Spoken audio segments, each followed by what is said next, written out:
madhabba in madaxweynaha Jamhuuriyadda Federaalka Soomaaliya Mudane Xasan Sheekh Maxamuud iyo ra'iisul wasaaraha dalka Itoobiya Abiy Ahmed Cali ay ku kulmayaan dalka Tanzania dowladda federaalka Soomaaliya oo war ka soo saartay iyo waan ay wadaan madaxweynayaasha dalalka Uganda iyo Kenya ayaan muuqaalkan idin kula wadaagi doonaa daawadayaal laakiin intaan u gudagalin muuqaalka like saara si share gareeya oo la wadaaga saaxiibadiin bogaana falow soo dhaca si aad kaga mid noqotaan saaxiibada ku xiran mahadsanidin aynu ku bilawnay warar kala duwan oo soo baxayay ayaa waxa ay sheegayeen in macquul ay tahay in madaxda dalalka Ethiopia iyo Soomaaliya ay ku kulmaan dalka Tanzania dowladda federaalka Soomaaliya ayaana markii ugu horeysay waxa ay ka hadashay wararkaasi sheegaya in madaxda dalalka Soomaaliya iyo Ethiopia ay ku kulmayaan dalka Tanzania waxaana safiirka Soomaaliya u fadhiya dalka Tanzania Ilyas Ali Xasan uu sheegay in macquul aysan ahayn in madaxda labada dal ay kulmaan isagoo tilmaamay in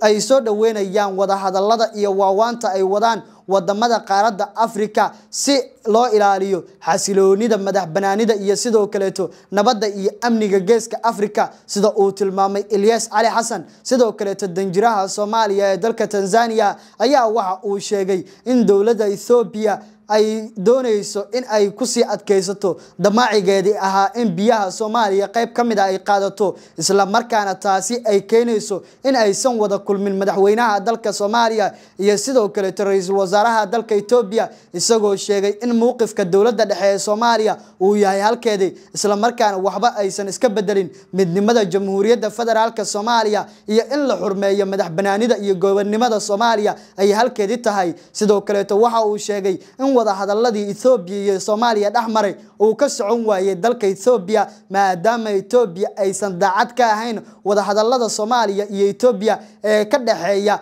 ee la xiriira arrimaha badda isla markaana Ethiopia looga doonayo inuu ka laabto wada hadalladii iyo heshiiskii uu la saxiixday maamulka Somaliland ee uu hogaamiye Muuse Biixi Cabdi waxaana kowdii bishii Janaayo ee sanadkani aynu ku guda jirnaa ee dabayaaqada ee 2024 Ethiopia ay heshiis ay la gashay maamulka Somaliland kaas oo dhigayay in 20 kilomitir oo kamid ah biyaha Soomaaliya lagu wareejiyo dalka Ethiopia isla markaana Ethiopia maamulka Somaliland ay u aqoonsato mid ka madax banaan Soomaaliya inteeda kaleeto sida ay Ethiopia ay ku daabacday baraheeda bulshada sidoo kaleetana maamulka Somaliland madaxweynaheeda oo warbaahinta la hadlay uu xaqiijiyay taa ayaana waxa keentay dowladda federaalka ee Soomaaliya in ay dagaal dhanka diblomaasiyadda ay ku qaaday Ethiopia taa oo dowladdu ay kaga guuleysatay maamulka uu hogaamiye Abiy Ahmed isla markaana ay kaga adkaatay dhanka iyo dagaalada diblomaasiyadeed ay la gashay maamulka uu hogaamiye Abiy Ahmed ayaana waxa uu ka codsaday dalka Turkiga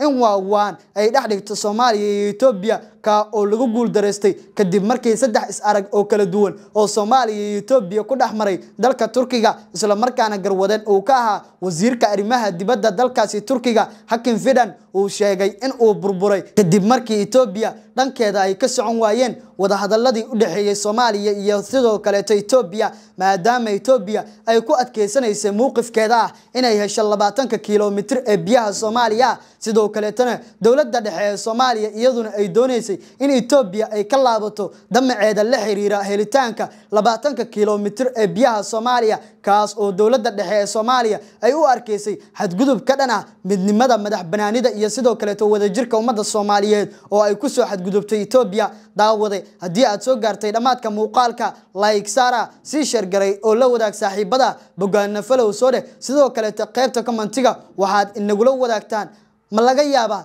in madaxweynaha Soomaaliya Xasan Sheekh Maxamuud iyo sidoo kale ra'iisul wasaaraha dalka Ethiopia Abiy Ahmed ay ku kulmaan magaalada Arusha ee dalka Tanzania